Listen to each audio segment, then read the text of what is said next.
الحمد للہ وکفا وسلام علی عبادہ الذین اصطفى اما بعد فاعوذ باللہ من الشیطان الرجیم بسم اللہ الرحمن الرحیم رب اشرح لی صدری ویسر لی امری واحلل عقدۃ من لسانی یفقہوا قولی۔ محترم خواتین و حضرات، السلام علیکم ورحمۃ اللہ وبرکاتہ۔ آج ہم حسب سابق مزید 3 صورتوں یعنی سورۃ الحج، سورۃ المؤمنون اور سورۃ النور کا خلاصہ پیش کریں گے انشاءاللہ۔ سورۃ الحج کی طرف پہلے آتے ہیں۔ سورۃ الحج قرآن کریم کی 22ویں سورت ہے، مدنی ہے، پارہ نمبر 17 میں موجود ہے۔ اس سورت کا ترتیبی نزولی 103 ہے۔ چوتھی منزل کی اس سورت میں 10 رکوع، 78 آیات، 1439 کلمات اور چھٹا سجدہ تلاوت آیت نمبر 18 پر آیا ہے۔ سورت کا نام آیت 27 سے لیا گیا ہے، جہاں مناسک حج پر بحث کی گئی ہے۔ سورت کا ابتدائی حصہ غالباً 24 آیت تک مکی جبکہ بقیہ مدنی دور سے تعلق رکھتا ہے۔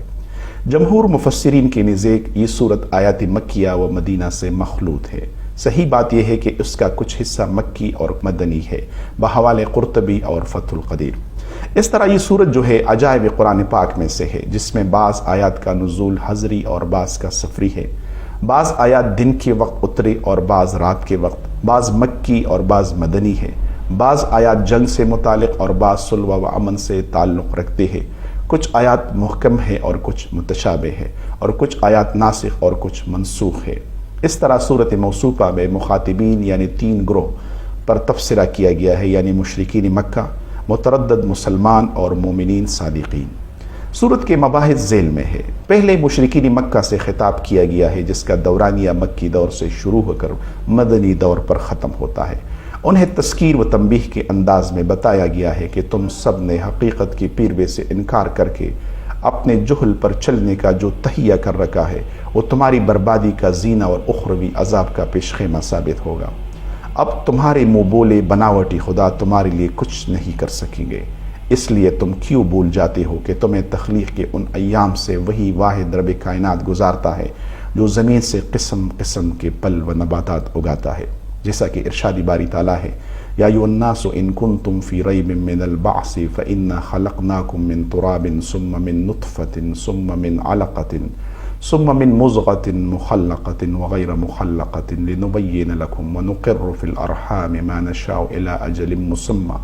ثم نخرجکم طفلا ثم لتبلغوا اشدکم ومنکم من یتوفى ومنکم من يرد الى ارذل العمر لكي لا يعلم من بعد علم شيئا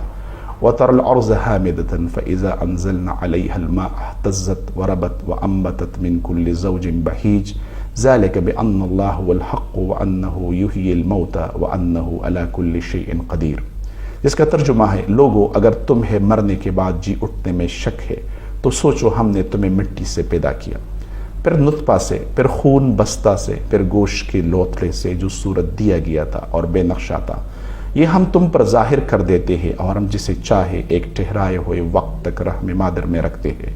پھر تمہیں بچپن کی حالت میں دنیا میں لاتے ہیں، پھر تاکہ تم اپنی پوری جوانی کو پہنچو۔ تم میں سے بعض تو وہ ہے جو عمر اشد یعنی بلوغت سے پہلے فوت کر لی جاتی ہے، اور بعض بے غرض عمر یعنی ضعف و بڑھاپے کی طرف پھر سے لوٹا دی جاتی ہے کہ وہ ایک چیز سے بے خبر ہونے کے بعد پھر بے خبر ہو جائے۔ تو دیکھتا ہے کہ زمین خشک ہے، پھر جب ہم اس پر بارشیں برساتے ہیں تو وہ ابھرتی ہے اور پھولتی ہے، اور ہم ہر قسم کی رونقدار نباتات اگاتے ہیں۔ یہ اس لیے کہ اللہ ہی حق ہے اور وہی مردوں کو جلاتا ہے، اور وہ ہر چیز پر قدرت رکھنے والا ہے۔ یوں مذکورہ بالا دونوں آیات میں استدلالی طور پر رب کے قدرت و طاقت کا ذکر کیا گیا ہے، تاکہ صاحب علم و معرفت حقیقت کا ادراک کر کے اپنی اصلاح کر لے۔ اس کے بعد آیت نمبر 11 میں ایسے مذبذبین و متردد دین لوگوں کا نقشہ کھینچا گیا ہے جو فائدے کے وقت مسلمان اور نقصان کے وقت دین کے منکر بن جاتے ہیں۔ اس لیے ایسے لوگوں کو وعید سنائی گئی ہے کہ جو کچھ تمہاری تقدیر میں لکھا ہے وہ تو بہرحال ہو کر رہے گا، یعنی مومنین کو جنت مل کر رہے گی اور کافر دوزخ کی ایندھن بنیں گے، جبکہ منافقین سب کے نیچے ہوں گے۔ تم لوگ کیوں نہیں دیکھتے کہ سب چیزیں رب کے سامنے سر بسجود ہے، لیکن تم پھر بھی اپنے ضد و عناد کے سبب دشمنی پر اڑ گئے ہو۔ جیسا کہ ارشاد باری تعالیٰ ہے، الم تر ان اللہ یسجد له من فی السماوات ومن فی الارض والشمس والقمر والنجوم والجبال والشجر والدواب وكثير من الناس وکثیر حق علیہ العذاب ومن یہن اللہ فما لہ من مکرم ان اللہ یفعل ما یشاء۔ جس کا ترجمہ ہے کیا تم نہیں دیکھ رہا کہ اللہ کے سامنے سجدے میں ہے سب چیزیں، آسمانوں والے اور سب زمین والے، اور سورج اور چاند اور ستارے اور پہاڑ اور درخت اور جانور اور بہت سے انسان بھی۔ ہاں بہت سے وہ بھی ہے جن پر کفر اور استکبار کے سبب عذاب کا مقولہ ثابت ہو چکا ہے۔ جسے رب ذلیل کر دے اسے کوئی عزت دینے والا نہیں، اللہ جو چاہتا ہے کر گزرتا ہے۔ یہ مضمون سورہ رعد آیت نمبر 15 اور سورہ نحل 48-49 میں بھی اس طرح دہرایا گیا ہے کہ رب کے سامنے سب چیزیں سجدہ کرتی ہے، جیسا کہ ایک صحابی رسول کا واقعہ حدیث میں بیان کیا گیا ہے کہ انہوں نے خواب میں اپنے ساتھ درخت کو بھی سجدہ کرتے ہوئے دیکھا۔ بحوالہ ترمذی ابواب السفر میں اس حدیث سے متعلق آیا ہے۔ اور جو کوئی سجدہ کرنے سے انکار کرے گا وہ آگ میں ڈال دیا جائے گا۔ اس کے برعکس نیکوکار لوگ جنت کے باسی بنیں گے جہاں ان کے لیے ہر قسم کی آسائشیں مہیا ہوگی۔ آگے اہل ایمان کو خطاب کرتے ہوئے اہل مکہ کی گرفت کی گئی ہے کہ وہ کسی قوم یعنی مسلمانوں کو مسجد حرام جانے اور وہاں عمرہ ادا کرنے سے نہ روکے، کیونکہ یہ اللہ کا گھر ہے جہاں مقامی و خارجی زائرین کی ایک جیسے حقوق ہے، اور جو خصوصاً ان لوگوں کے لیے ہے جو صرف اللہ تعالیٰ کو پوجے۔ مسجد حرام جانے کا واقعہ 6 ہجری سے تعلق رکھتا ہے، جب مشرکین مکہ نے مسلمانوں کے ساتھ صلح حدیبیہ کا معاہدہ کیا اور مسلمان عمرہ ادا کی بغیر وہاں سے واپس لوٹے۔ نیز اس گھر یعنی بیت الحرام کی تعمیر کے بعد حضرت ابراہیم علیہ السلام نے تمام لوگوں کو اذن عام کیا تھا، جیسا کہ ارشادی باری تعالیٰ ہے وَأَذِّن فِي النَّاسِ بِالْحَجِّ يَأْتُوكَ رِجَالًا وَعَلَى كُلِّ ضَامِرٍ يَأْتِينَ مِنْ كُلِّ فَجٍّ عَمِيقٍ لِيَشْهَدُوا مَنَافِعَ لَهُمْ وَيَذْكُرُوا اسْمَ اللَّهِ فِي أَيَّامٍ مَّعْلُومَاتٍ عَلَى مَا رَزَقَهُم مِّن بَهِيمَةِ الْأَنْعَامِ فَكُلُوا مِنْهَا وَأَطْعِمُوا الْبَائِسَ الْفَقِيرَ ثُمَّ لْيَقْضُوا تَفَثَهُمْ وَلْيُوفُوا نُذُورَهُمْ وَلْيَطَوَّفُوا بِالْبَيْتِ الْعَتِيقِ۔ ترجمہ ہے اور لوگوں میں حج کی منادی کر دے، لوگ تیرے پاس باپائدہ بھی آئیں گے اور دبلے پتلے اونٹوں پر بھی دور دراز کی تمام راہوں سے آئیں گے، اپنی دینی فائدے حاصل کرنے کو آ جائے اور ان مقررہ دنوں میں اللہ کا نام یاد کرے ان چوپایوں پر جو پالتو ہے، بس تم خود بھی ان قربانی کے گوشت سے کھاؤ اور بھوکے فقیروں کو بھی کھلاؤ۔ پھر 10 ذی الحجہ کو جمر عقبہ پر کنکریاں مارنے کے بعد احرام کھول کر اپنا میل کچیل دور کرے اور اپنی نظریں پوری کرے اور اللہ کے گھر یعنی مکہ کا طواف کرے۔ نیز آگے ارشاد ہوا ہے کہ ہم نے ہر امت کے لیے قربانی کا طریقہ مقرر کیا تاکہ وہ قرب الہی کے حصول کے لیے صحیح کرے، جیسا کہ ارشادی باری تعالیٰ ہے وَلِكُلِّ أُمَّةٍ جَعَلْنَا مَنْسَكًا لِيَذْكُرُوا اسْمَ اللَّهِ عَلَى مَا رَزَقَهُم مِّن بَهِيمَةِ الْأَنْعَامِ فَإِلَٰهُكُمْ إِلَٰهٌ وَاحِدٌ فَلَهُ أَسْلِمُوا وَبَشِّرِ الْمُخْبِتِينَ الَّذِينَ إِذَا ذُكِرَ اللَّهُ وَجِلَتْ قُلُوبُهُمْ وَالصَّابِرِينَ عَلَى مَا أَصَابَهُمْ وَالْمُقِيمِ الصَّلَاةِ وَمِمَّا رَزَقْنَاهُمْ يُنْفِقُونَ، جس کا ترجمہ ہے اور ہر امت کے لیے ہم نے قربانی کی طریقے مقرر فرمائے ہیں تاکہ وہ ان چھپائے جانوروں پر اللہ کا نام لے جو اللہ نے انہیں دے رکھی ہے۔ سمجھ لو کہ تم سب کا معبود برحق صرف ایک ہی ہے، تم اسی کے تابع فرمان ہو جاؤ اور عاجزی کرنے والے کو خوشخبری سنا دیجئے انہیں کہ جب اللہ کا ذکر کیا جائے ان کے دل ترا جاتے ہیں، انہیں جو برائی پہنچے اس پر صبر کرتے ہیں، نماز قائم کرنے والے ہیں، اور جو کچھ ہم نے انہیں دے رکھا ہے اس میں سے بھی صدقات واجبہ و نافلات دیتے رہتے ہیں۔ پس بت پرستی چھوڑو اور زائرین مکہ کو آتے وقت ہیلی بہانوں سے نہ روکو۔ ساتھ میں قوم نوح، قوم عاد و سمود، قوم ابراہیم و لوط، قوم مدین اور قوم موسیٰ کا مختصراً ذکر کر کے ڈرایا گیا ہے کہ انہوں نے بھی حق جھٹلایا لیکن اللہ تعالیٰ کا کچھ بھی نہ بگاڑ سکے۔ تمہیں بھی ڈیل دی جا رہی ہے، اس لیے اس وقت سے فائدہ اٹھا کر اپنی اصلاح کر لو، وگرنہ پچھلی اقوام کی طرح بربادی کے لیے تیار ہو جاؤ، کیونکہ ہمارا طریقہ ایک ہی رہا ہے۔ والذین کفروا وکذبوا بآیاتنا فأولئک لہم عذاب مہین، یعنی جن لوگوں نے کفر کیا اور ہماری آیات کو جھٹلایا ان کے لیے ذلیل کرنے والے عذاب ہے۔ تاہم جن لوگوں نے رائے حق میں تکالیف برداشت کی، ترک وطن کیا اور جہاد و قتال کیا، وہ کامیاب و کامران اور ایسے جنتوں کے باسی بنیں گے جن سے متعلق ارشادی باری تعالیٰ ہے قال اللہ تعالی اعددت لعبادی الصالحین ما لا عین رأت ولا اذن سمعت ولا خطر علی قلب بشر، جس کا ترجمہ ہے اللہ تعالیٰ فرماتا ہے کہ میں نے اپنے نیک بندوں کے لیے وہ کچھ فراہم کر رکھا ہے جنت میں جس سے نہ کسی آنکھ نے دیکھا ہوگا، نہ کبھی کسی کان نے سنا، نہ کوئی انسان کبھی اس کا تصور کر سکا ہے۔ یہ حدیث بخاری جلد نمبر 2 کتاب الرد علی الجہمیہ میں ہے، اور مسلم جلد نمبر 2 کتاب الجنہ میں اس سے متعلق روایت موجود ہے۔ اس کے بعد ہدایت دی گئی ہے کہ اللہ تعالیٰ کی عبادت کے لیے کمر بستہ ہو جاؤ، جو کائنات کے چپے چپے سے واقف اور ہر چیز کو اپنے گرفت میں لیے ہوئے ہے۔ وہی موت و حیات کا مالک، زمین و آسمان کا خالق اور ہر کمزوری سے منزہ ہے، جو قیامت کے روز حساب کا حاکم ہے۔ آخر میں ان لوگوں کا نقشہ کھینچا گیا ہے جو حقیقتاً اللہ تعالیٰ سے ڈرتے اور اپنے مالی و جانی قربانیوں کو رب کی شکریہ کے طور پر ادا کر کے شعائر اللہ کا دل سے احترام کرتے ہیں، جیسا کہ ارشاد باری تعالیٰ ہے وَجَاهِدُوا فِي اللَّهِ حَقَّ جِهَادِهِ هُوَ اجْتَبَاكُمْ وَمَا جَعَلَ عَلَيْكُمْ فِي الدِّينِ مِنْ حَرْجٍ مِلَّةَ أَبِيكُمْ إِبْرَاهِيمَ هُوَ سَمَّاكُمُ الْمُسْلِمِينَ مِنْ قَبْلُ وَفِي هَذَا لِيَكُونَ الرَّسُولُ شَهِيدًا عَلَيْكُمْ وَتَكُونُوا شُهَدَاءَ عَلَى النَّاسِ فَأَقِيمُوا الصَّلَاةَ وَآتُوا الزَّكَاةَ وَاعْتَصِمُوا بِاللَّهِ هُوَ مَوْلَاكُمْ فَنِعْمَ الْمَوْلَى وَنِعْمَ النَّصِيرُ، جس کا ترجمہ ہے اور اللہ کی راہ میں ویسا ہی جہاد کرو جیسا جہاد کا حق ہے، اسی اللہ نے تمہیں برگزیدہ بنایا ہے، اور تم پر دین کے بارے میں پچھلے شریعتوں کی طرح کوئی تنگی نہیں ڈالی۔ دین اپنے باپ ابراہیم علیہ السلام کا قائم رکھو، جو کہ امت محمدیہ کی بھی باپ ہے۔ اسی اللہ نے تمہارا نام مسلمان رکھا ہے، اس قرآن سے پہلے اور اس میں بھی، تاکہ پیغمبر تم پر گواہ ہو جائے اور تم لوگ ان پر یعنی پچھلی امتوں پر گواہ ہو جاؤ۔ بس تمہیں چاہیے کہ نماز قائم رکھو اور زکوٰۃ ادا کرتے رہو، اور اللہ کو مضبوطی سے تام لو، وہی تمہارا ولی اور مالک ہے، بس کیا ہی اچھا مالک ہے اور کتنا ہی بہترین مددگار ہے۔ یوں اس آیت مبارکہ میں شریعت محمدی کا پورا خاکہ بیان فرمایا گیا ہے کہ اللہ جل شانہ کی راہ میں مالی و جانی قربانی کے لیے تیار رہ کر دین محمدی کی پیروی کرتے جاؤ، جو کہ معتدل شریعت کا حامل ہے۔ ساتھ میں حضرت ابراہیم علیہ السلام کی دین کی پیروی کا حکم بھی دیا گیا ہے، جو محمد صلی اللہ علیہ وسلم کے جد امجد عربوں کے باپ اور اللہ تعالیٰ کے چہیتے پیغمبر تھے۔ پس جب دونوں رب کے چہیتے پیغمبر تھے تو اس طرح سے دونوں کا دین ایک ہی قرار دیا گیا، کیونکہ سب انبیاء و رسل کا دین ایک ہی تھا، تاہم شریعتوں میں کمی و بیشی رہی۔ آگے ہم سورۃ المومنون کی طرف بڑھتے ہیں۔ سورۃ المومنین قرآن کریم کی 23ویں سورت ہے، مکی ہے اور پارہ نمبر 18 میں موجود ہے۔ اس سورت کا ترتیبی نزولی 74 ہے۔ چوتھی منزل کی اس سورت میں 6 رکوع، 118 آیات اور 1162 کلمات ہے۔ اس سورت کا نام پہلی ہی آیت سے لیا گیا ہے، جہاں مومنین صادقین کی ایسے 10 اوصاف طاہرہ کا ذکر کیا گیا ہے جس کے معیار پر پورا اتر کر ایک مومن یقیناً جنت کا حقدار ہو سکتا ہے۔ بحوالِ احمد، ترمذی، نسائی، حاکم۔ حضرت عمر فاروق رضی اللہ بیان کرتے ہیں کہ جب رسول اللہ صلی اللہ علیہ وسلم پر وحی کا نزول ہوتا تھا تو آپ کے روئے مبارک کے پاس سے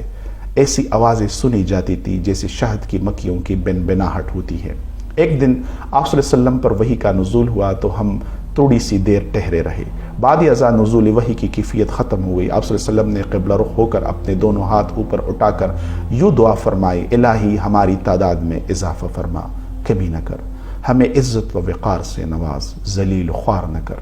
عطا فرما، محروم نہ رکھ، ہمیں ترجیح دے، ہم پر ترجیح نہ دے، ہم سے راضی ہو جا اور ہم سے راضی ہو جا۔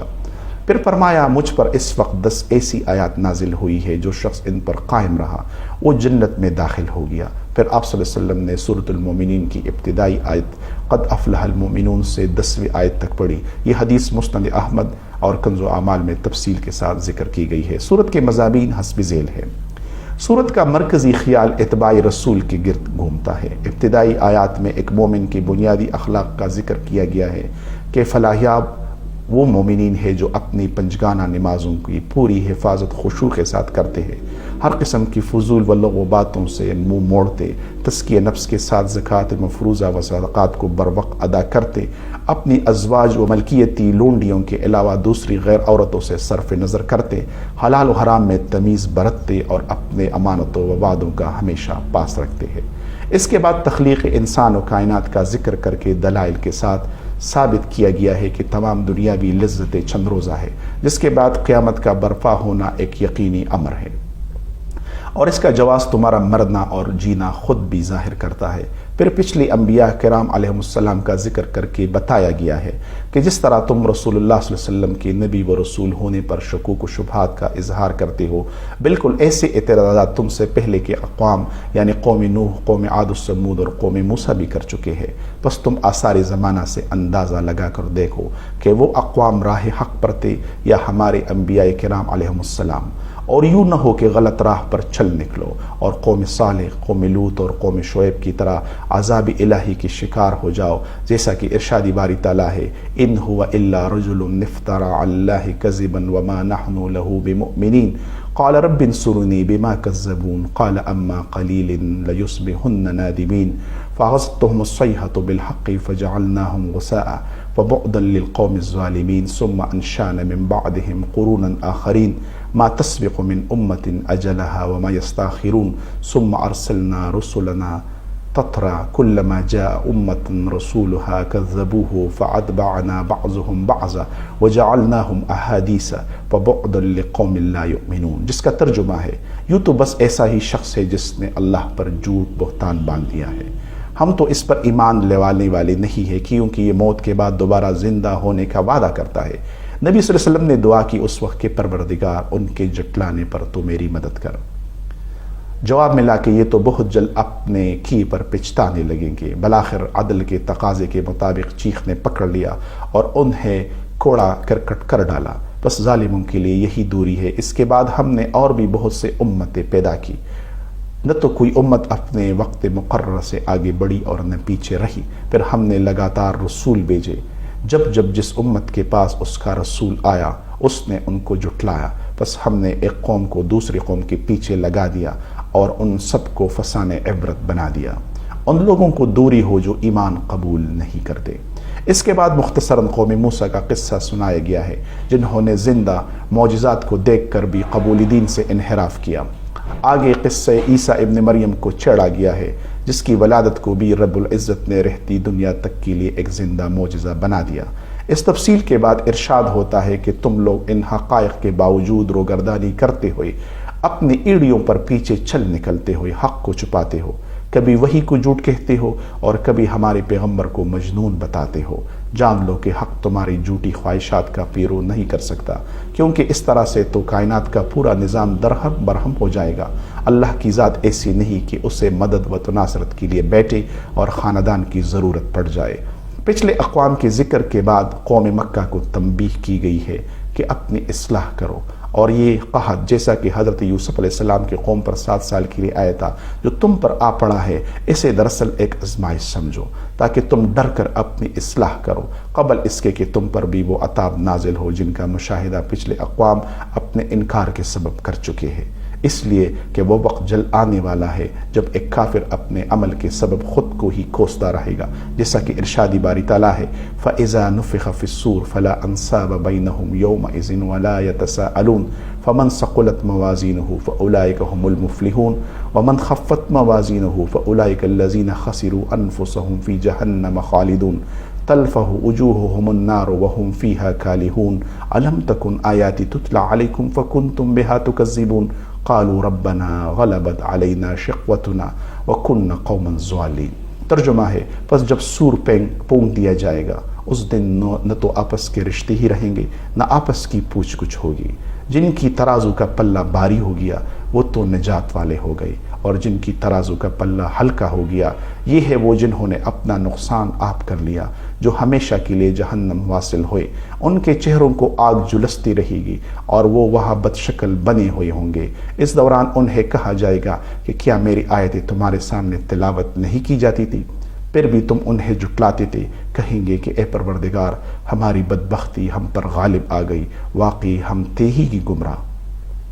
اس کے بعد سورت کی خاتمہ میں رسول اللہ صلی اللہ علیہ وسلم کو ہدایت و تسلی دی گئی ہے کہ آپ اپنی دعوتی کام کو بھلے طریقے سے انجام دیتے رہے، کیونکہ آخری کامیابی آپ اور آپ صلی اللہ علیہ وسلم کے مومنین ہی کی ہے۔ اور اس دعا کو مانگنے کا بتایا گیا ہے جس میں بندی کی بخشش اور رب سے رحم کی استدعا کی گئی ہے، جیسا کہ ارشاد ہے وَقُلْ رَبِّ اغْفِرْ وَارْحَمْ وَأَنْتَ خَيْرُ الرَّاحِمِينَ۔ اس کا ترجمہ ہے اور کہو کہ اے میرے پروردگار تو بخشش اور رحم کر اور تو سب مہربانوں سے بہتر مہربانی کرنے والا ہے۔ زمخشری کا قول ہے کہ اللہ تعالیٰ نے اس سورت کا آغاز قد افلح المؤمنون جبکہ خاتمہ انہ لا یفلح الکافرون سے کر کے دو باہم متضاد چیزوں کو یکجا کیا ہے تاکہ فکر و تدبر کرنے والے اس سورت کی ایجاز پر سوچ و بچار کریں۔ آگے ہم آج کی آخری سورت سورۃ النور کی طرف بڑھتے ہیں۔ سورۃ النور قرآن کریم کی 24ویں سورت ہے، مدنی ہے، پارہ نمبر 18 میں موجود ہے۔ اس سورت کا ترتیبی نزولی 102 ہے جس میں 9 رکوع، 66 آیات اور 1488 کلمات ہے۔ چوتھی منزل کی اس سورت کا نام آیت 35 سے لیا گیا ہے جس میں اللہ تعالیٰ کو زمین و اسمان کا نور بتایا گیا ہے، اور حدیث سے بھی ثابت ہے وَلَكَ الْحَمْدُ أَنْتَ نُورُ السَّمَاوَاتِ وَالْأَرْضِ وَمَنْ فِيهِنَّ، بخاری باب التہجد باللیل اور مسلم کتاب الصلاۃ المسافری میں یہ حدیث آئی ہے۔ بس اللہ تعالیٰ کی ذات نور، اس کا حجاب نور، اور ہر ظاہری و معنوی نور کا خالق، اس کا عطا کرنے والا اور اس کی طرف ہدایت کرنے والا صرف اللہ تعالیٰ ہی ہے۔ اس سورت کا نزول غزوہ بنی مصطلق کے بعد 5 یا 6 ہجری میں ہوا۔ پچھلی سورۃ المومنون میں مسلمانوں کی فلاح کے لیے ضروری جملہ اوصاف کا تجزیہ کیا گیا ہے، جن میں سے ایک صفت اپنے اخلاق و عفت کا اہتمام کرنا بھی ہے۔ یہاں حجاب و پاکدامنی سے متعلق ضروری امور بیان اور اس سے متعلقہ قانون سازی کے قاعدے سمجھائے گئے ہیں۔ یاد رہے کہ سورہ نور، سورہ احزاب اور سورہ نساء تینوں صورتوں میں عورتوں کے خصوصی مسائل اور معاشرتی زندگی سے متعلق اہم تفصیلات بیان ہوئے ہیں۔ اس لیے حضرت فاروق اعظم رضی اللہ عنہ نے اہل کوفہ کے نام اپنے ایک فرمان میں تحریر فرمایا کہ اپنی عورتوں کو سورہ نور کی تعلیم دو۔ یہاں جن موضوعات پر احاطہ کیا گیا ہے وہ حسب ذیل ہے۔ سورت کا آغاز اخلاقی حدود کی تعین سے کیا گیا ہے، جہاں مسلمانوں کو تعلیم دی گئی ہے کہ وہ اپنے آپ کو اخلاقی محاذ پر مستحکم کریں تاکہ مخالفین ان کو نقصان نہ پہنچائیں۔ یہاں زنا کو معاشرتی جرم کے ساتھ ساتھ فوجداری جرم قرار دیا گیا ہے اور اس کے لیے کڑی سزا مقرر کی گئی ہے، جیسا کہ ارشاد باری تعالیٰ ہے الزانیۃ والزانی فاجلدوا کل واحد منہما 100 جلدۃ ولا تأخذکم بہما رأفۃ فی دین اللہ ان کنتم تؤمنون باللہ والیوم الآخر ولیشہد عذابہما طائفۃ من المؤمنین، جس کا ترجمہ ہے یعنی زناکار مرد و عورت میں سے ہر ایک کو 100 کوڑے لگاؤ۔ ان پر اللہ تعالیٰ کی شریعت کی حد جاری کرتے ہوئے تمہیں ہرگز ترس نہ کھانا چاہیے اگر تمہیں اللہ پر اور قیامت کے دن پر ایمان ہو۔ ان کی سزا کے وقت مسلمانوں کی ایک جماعت بطور عبرت موجود ہونی چاہیے۔ مزید پاکدامن عورتوں کی عصمت سے متعلق سخت احکامات اور قذف یعنی بہتان تراشی کی سزا بیان کی گئی ہے۔ آگے لعان کا مسئلہ بھی بیان کیا گیا ہے جس میں شوہر اور بیوی کے بداعتباری کو ختم کرنے کے لیے ایک قانون وضع کیا گیا ہے۔ آیت نمبر 11 میں واقع افک سے متعلق حکم بیان ہوا ہے کہ جو غزوہ بنی المصطلق 5 یا 6 ہجری کے سفر میں پیش آیا تھا، جس پہ منافقین نے حضرت عائشہ صدیقہ رضی اللہ عنہا کے دامن عفت کو داغدار کرنے کی ناکام جسارت کی تھی، لیکن اللہ تعالیٰ نے قرآن کریم میں آپ کی برات سے متعلق فرما کر آپ کی پاکدامنی ثابت کی۔ اس لیے حکم جاری کیا گیا کہ انہوں نے یہ بڑا بہتان کیسے باندھا جبکہ ان سے ساتھ کوئی گواہ بھی نہیں تھے، جیسا کہ ارشاد باری تعالیٰ ہے لولا جاؤ وعلیہ باربعۃ شہداء فاذ لم یاتوا بشہداء فاولئک عند اللہ هم الکاذبون ولولا فضل اللہ علیکم ورحمتہ فی الدنیا والآخرہ لمسکم فیما افضتم فیہ عذاب عظیم۔ ترجمہ ہے وہ اس پر 4 گواہ کیوں نہیں لائے، اور جب گواہ نہیں لائے تو یہ بہتان باز لوگ یقیناً اللہ کے نزدیک محض جھوٹی ہی ہے۔ اگر اللہ تعالیٰ کا فضل و کرم تم پر دنیا اور آخرت میں نہ ہوتا تو یقیناً تم جس بات کے چرچے شروع کر رکھے تھے اس بارے میں تمہیں بہت بڑا عذاب آ پہنچتا۔ یہی وجہ ہے کہ ان آیات کی نزول کے بعد حضرت حسان بن ثابت، حضرت مستہ بن اساسہ اور حضرت حمنہ بنت جہش رضی اللہ عنہم کو حد قذف لگائی گئی۔ یہ ساری تفصیل مسند احمد میں موجود ہے اور ترمذی اور ابو داؤد میں اس سے متعلق تفاصیل آئی ہے۔ نیز عبداللہ ابن ابی کو سزا اس لیے نہیں دی گئی کہ اس کے لیے آخرت کے عذاب عظیم کو ہی کافی سمجھ لیا گیا اور مومنوں کو سزا دے کر دنیا میں ہی پاک کر دیا گیا۔ دوسری بات یہ کہ اس واقعے کے پیچھے ایک پورا جتھا تھا جن کو سزا دینے کی صورت میں مسلمانوں میں انتشار پیدا کرنے کا خطرہ تھا، اس لیے مصلحتاً انہیں سزا دینے سے گریز کیا گیا۔ اس واقعے کے بعد رسول کریم صلی اللہ علیہ وسلم 1 ماہ تک دلگیر رہی اور حضرت عائشہ رضی اللہ عنہا روتی رہی۔ بالآخر یہ آیات نازل ہوئی جس پر اللہ آپ صلی اللہ علیہ وسلم نے حضرت عائشہ کو مبارکباد دی۔ ان آیات کے توسط سے مسلمانوں کو شیطانی کاموں سے منع اور آپس میں اصلاح احوال کی کوششیں کرنے کا سبق بھی دیا گیا ہے۔ آگے تمام مسلمان عورتوں کو سنگار چھوڑ کر گھروں میں وقار سے بیٹھنے کا حکم دیا گیا ہے۔ اس طرح دوسروں کے گھروں میں بغیر اجازت کے داخل ہونے اور بہتان تراشی سے بھی منع کیا گیا ہے۔ نیز غصے بسر وقت پر آزاد لڑکی و لڑکی اور غلام و لونڈیوں کی شادی کا ضروری ہدایت نامہ بھی جاری کیا گیا ہے، اور ایسی جملہ ضروری امور سے متعلق ہدایات دی گئی ہے جن میں بے احتیاطی سے معاشرت میں اخلاقی بگاڑ پیدا ہونے کا خطرہ ہوتا ہے۔ ساتھ میں اللہ جل شانہ کی قدرت کاملہ پر روشنی بھی ڈالی گئی ہے، اور ایسی مومنین کی تعریف کی گئی ہے جنہیں دنیاوی امور اللہ کی عبادت سے نہیں روک سکتے، کیونکہ ان کے سینے رب کی تمہید سے معمور اور کائنات کی بے ثباتی سے واقف ہے۔ مزید مومنین کے لیے ہر حال میں اللہ و رسول کی اطاعت سے متعلق یوں ارشاد ہوا ہے، انما کان قول المؤمنین اذا دعوا الی اللہ ورسولہ لیحکم بینہم ان یقولوا سمعنا واطعنا واولئک هم المفلحون ومن یطع اللہ ورسولہ ویخش اللہ ویتقہ فاولئک هم الفائزون، جس کا ترجمہ ہے، اے ایمان والوں کا قول تو یہ ہے کہ جب انہیں اس لیے بلایا جاتا ہے کہ اللہ اور اس کے رسول ان میں فیصلہ کر دے تو وہ کہتے ہیں کہ ہم نے سنا اور ہم نے مان لیا، یہی لوگ کامیاب ہونے والے ہیں۔ جو بھی اللہ تعالیٰ کی اس کے رسول کی فرمانبرداری کرے، خوف الہی رکھے اور اس کے عذاب سے ڈرتے رہے، وہی نجات پانے والے ہی ہے۔ یوں پوری صورت ایک مفصل اخلاقی درس سے عبارت ہے جس میں ان تمام جزیات کا جائزہ لیا گیا ہے جس سے معاشرت میں اخلاقی بگاڑ اور تلخی پیدا ہوتی ہے۔ اگر ان حالات کا جائزہ لیا جائے جس میں صورت موصوفہ نازل ہوئی تو پتہ چلتا ہے کہ اسلام ہمیشہ اخلاقی حدود کے اندر اپنا پیغام نہایت حکیمانہ انداز سے پیش کرتا ہے، جو یہ واضح کرتا ہے کہ یہ اس ذات بابرکات کا کلام ہے جو مسلم معاشرہ کو اعلیٰ ظرفی اور تلخی کے وقت بھی فکر و تدبر کا حکم دیتا ہے، جیسا کہ ارشادی باری تعالیٰ ہے، وعد اللہ الذین آمنوا منکم وعملوا الصالحات لیستخلفنہم فی الارض کما استخلف الذین من قبلہم وَلَيُمَكِّنَنَّ لَهُمْ دِينَهُمُ الَّذِي ارْتَضَىٰ لَهُمْ وَلَيُبَدِّلَنَّهُمْ مِنْ بَعْدِ خَوْفِهِمْ أَمْنًا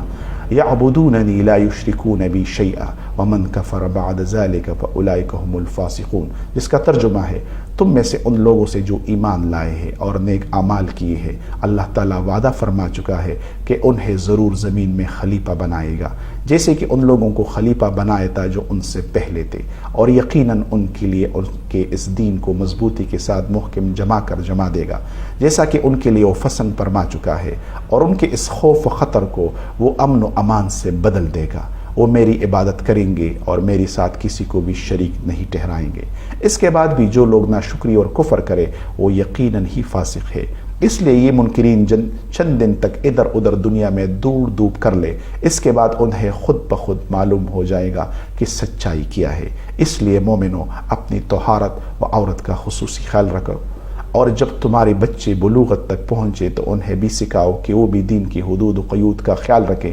آپس میں سلام عام کرو اور ایک دوسرے کے گھروں میں داخل ہونے سے پہلے ضرورت اجازت لیا کرو۔ اپنے درمیان اللہ تعالیٰ کی نبی صلی اللہ علیہ وسلم کے ساتھ ایسا برتاؤ نہ کرو جیسا تم ایک دوسرے کے ساتھ کیا کرتے ہو، یعنی ضروری آداب کو ملحوظ خاطر رکھو۔ نیز ایسے اعمال سے بھی بچو جو شریعت کے دائرہ کار سے باہر ہو، جیسا کہ حدیث مبارکہ میں ہے کہ من عمل عملا لیس علیہ امرنا فہو رد، یعنی جس نے ایسا کام کیا جو ہمارے طریقے پر نہ ہو وہ عمل مردود ہے۔ بخاری کتاب الصلح میں یہ حدیث ہے اور مسلم کتاب الاقضیہ میں بھی اس سے متعلق تفصیل آئی ہے۔ بس پوری صورت میں نیکوکاروں کو نیکی پر جمنے اور احکام عملیہ پر پابند رہنے کا حکم دیا گیا ہے تاکہ سیئکاروں کو اخلاقی حدود پلانگنے کا موقع ہی نہ مل سکے اور اسلام کی اخلاقی برتری قائم رہے۔ اس طرح یہ پیغام بھی دیا گیا ہے کہ تمہارے کھلے چھپے سارے اعمال سے اللہ جل شانہ خبردار ہے، اس لیے گناہوں کے ارتکاب سے ہمیشہ کو خود کو بچاتے رہو۔ آخر میں ہم دعا کرتے ہیں کہ اللہ سبحانہ و تعالیٰ اس رمضان المبارک کے نیک ساعات کی بدولت ہم سب کے گناہ معاف اور ہماری جملہ جسمانی اور روحانی بیماریوں کو ختم کرے۔ جو مسلمان ابھی فوت ہو چکے ہیں ان کے درجات بلند اور ان کے تقصیرات معاف کرے۔ اے اللہ، اس رمضان المبارک کی طفیل اس عالمی وبا کو اپنے فضل و کرم سے ختم کرے اور امت مسلمہ جہاں کہیں جس مشکل میں ہو ان کے مسائل کو حل کرے۔ آمین والسلام۔